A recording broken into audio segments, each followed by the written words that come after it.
أعوذ بالله من الشيطان الرجيم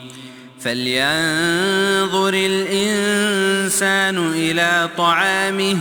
أنا صببنا الماء صبا ثم شققنا الأرض شقا فأنبتنا فيها حبا وعنبا وقضبا وزيتونا ونخلا وحدائق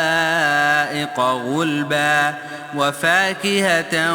وأبا متاعا لكم ولأنعامكم.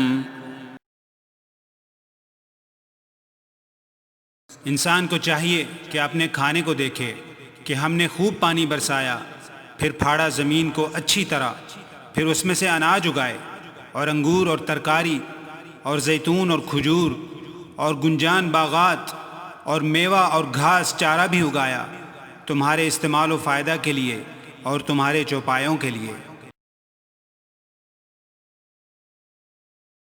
Then let mankind look at his food,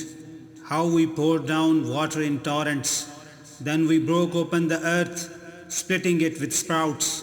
and caused to grow within it grain, and grapes and herbage, and olive and palm trees, and gardens of dense shrubbery, and fruit and grass, as enjoyments, that is provision for you and your grazing livestock.